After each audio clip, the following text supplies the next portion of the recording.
Origin Unexplained. This is Origin Unexplained, and today we're going to talk about what happens when someone walks into the woods and doesn't come back the same or doesn't come back at all. There's a strange pattern to these disappearances, one that can't be explained by weather, wildlife, or simple disorientation.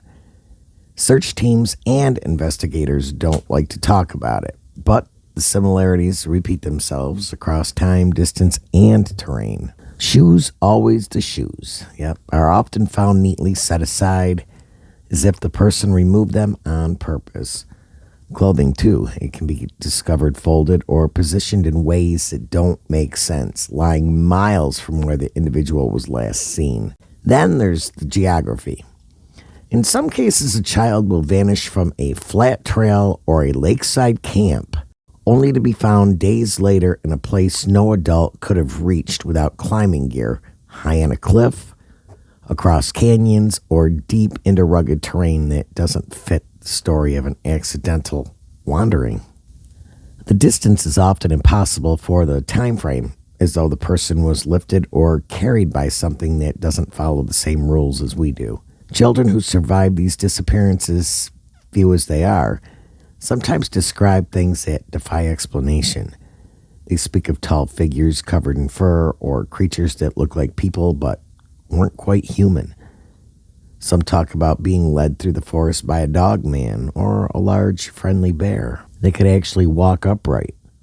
These accounts are usually dismissed as imagination, but they echo through different locations told by children who've never met each other. The details are too specific, too strange to be ignored.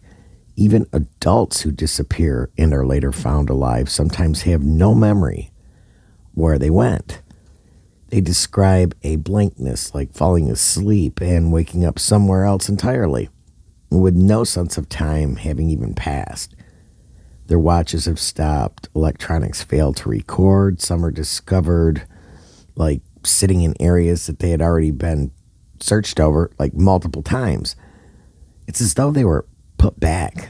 Animals are involved sometimes, but not in the way you'd think. Tracking dogs trained to follow scents across miles will suddenly stop.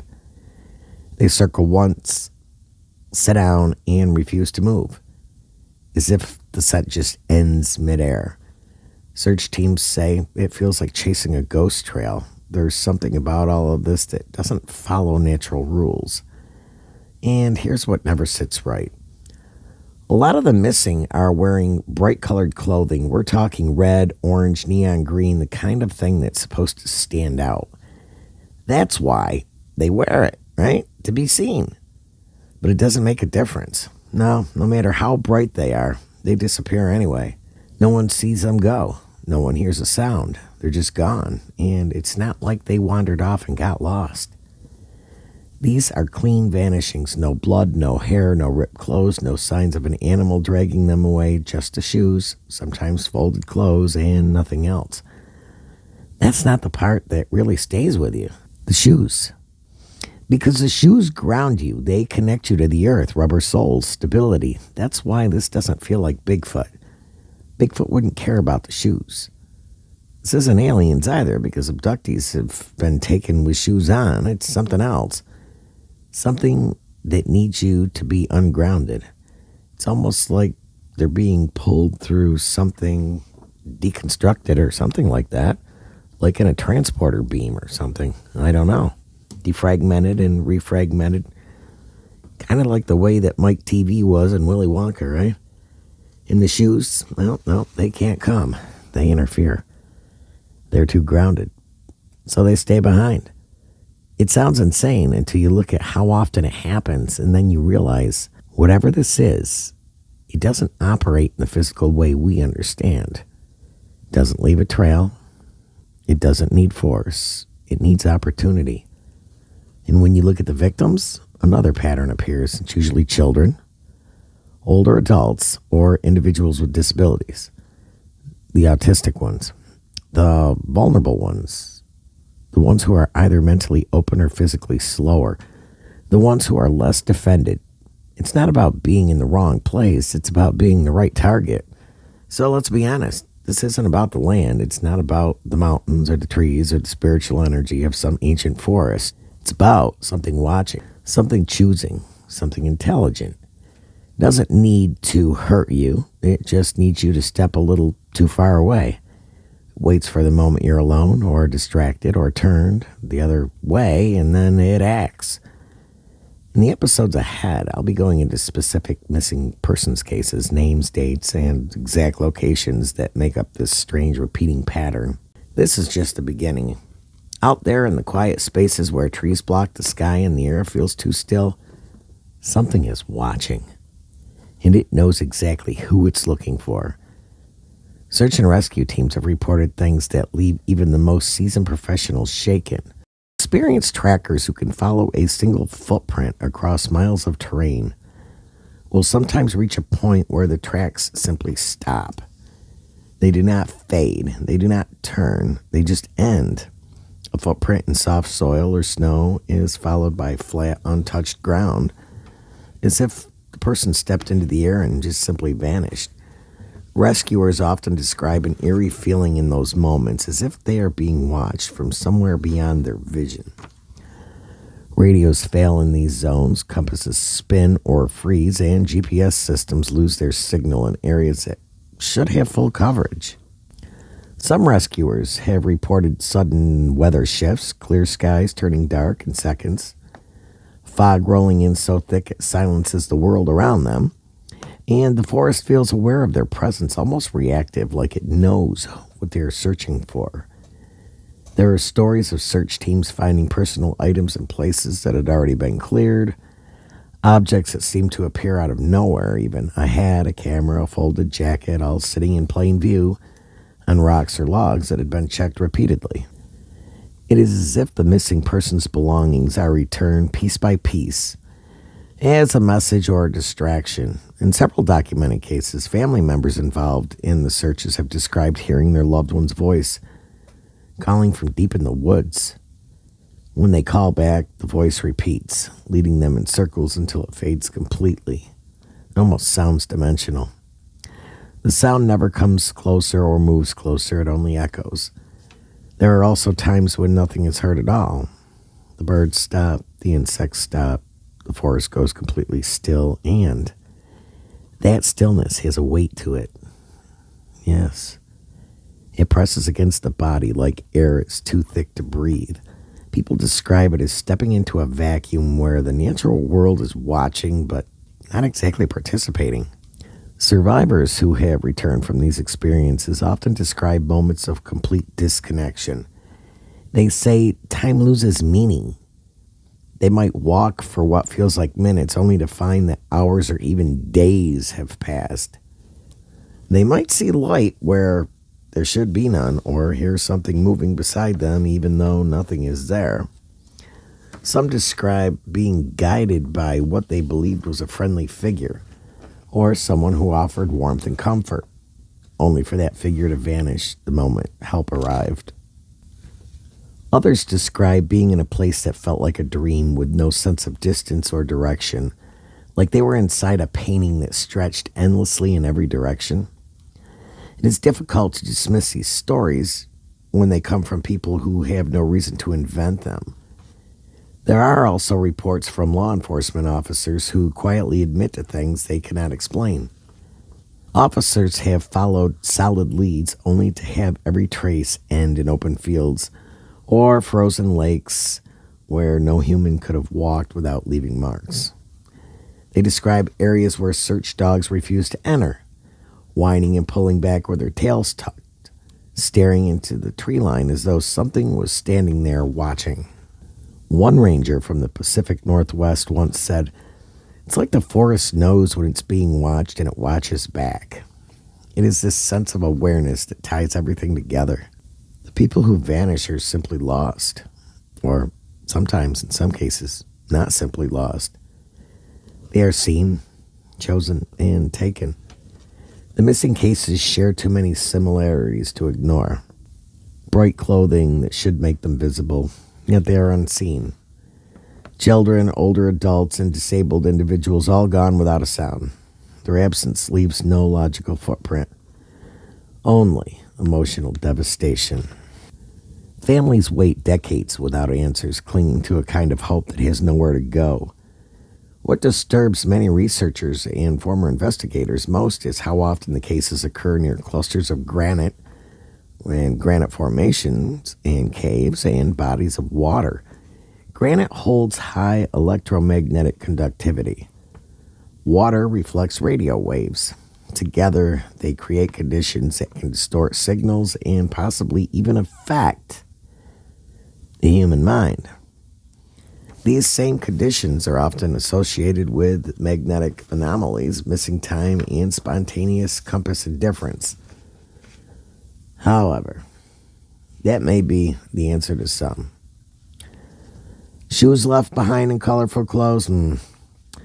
If whatever is responsible for these vanishings is using energy or frequency to manipulate matter, those areas could serve as natural amplifiers.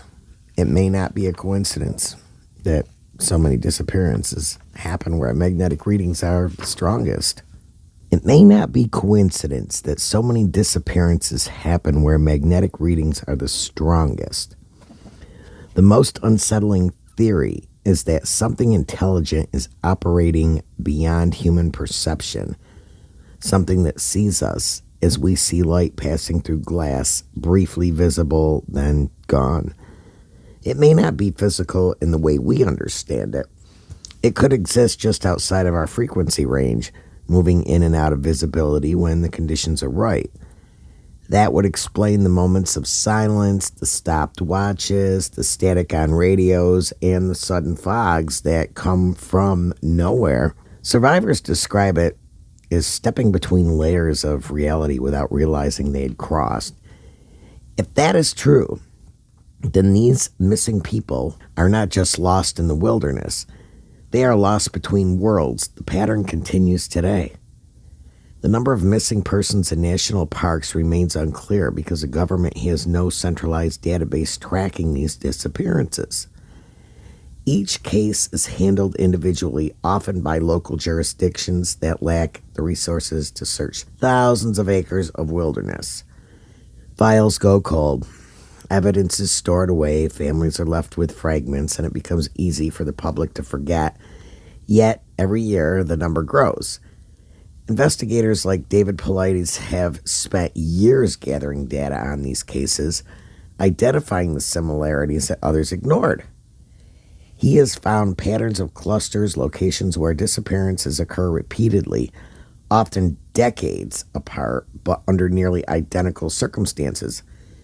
Whether it is human negligence or far stranger, the result is the same. People are vanishing from some of the most beautiful and heavily visited places in the world.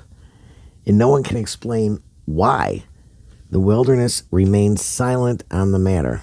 It does not reveal its secrets. It does not return all of what it takes. The searchers go home and families wait, and the cycle continues.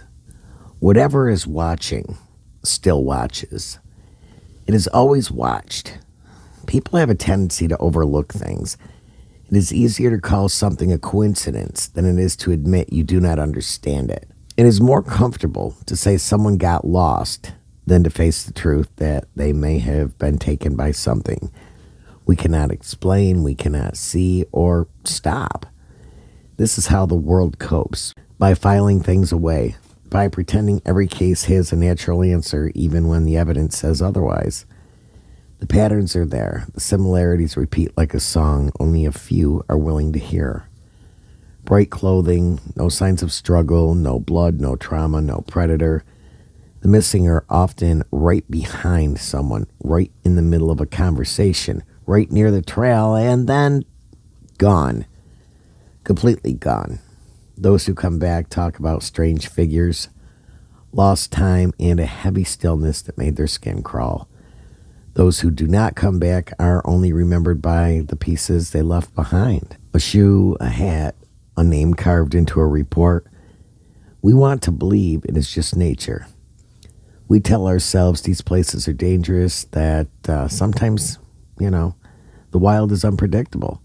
That accidents happen, and yes, sometimes they do, but not like this, not this clean, not this quiet, not this often. The more you dig into these disappearances, the more you see how many have been buried, not just by time, but by avoidance. People do not want to believe something intelligent is watching us in the woods. They do not want to believe a forest exists that can take a person without sound, sight, or trace. But that is exactly what is happening. The public is not being told the truth. In many cases, families are not even told the full scope of what happened. Case files go missing, information gets redacted, questions are met with silence, searchers are told not to speak, rangers are instructed to look the other way, to not engage with anything outside of the official story. And when private citizens, researchers, or journalists try to obtain documents from these parks, whether it's incident reports, disappearance logs, or internal communications, they are told those files will cost hundreds of thousands, and I can tell you even sometimes millions of dollars. Fees are used as a wall to keep people from seeing what should be public information. This is not normal. That is not how transparency works. That is how you cover something up. There is a quiet pressure to let it go, to accept the loss and move on. But how do you move on when someone simply vanished in broad daylight? How do you explain footprints that stop in the snow, or a child found miles away across terrain they could never climb, alive, unharmed, with no memory of how they got there? These are not stories from centuries ago. They are happening now. Every year, more people vanish. More families are left without answers, and more reports are quietly filed away with no resolution, no justice, and no clear cause. This has been another podcast from Origin Unexplained, and I'm Sue. And if you have a story you would like told, or you would like to be on the podcast, email us at originunexplained, and that's UNXNOE PLAINED @gmail.com.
Origin Unexplained.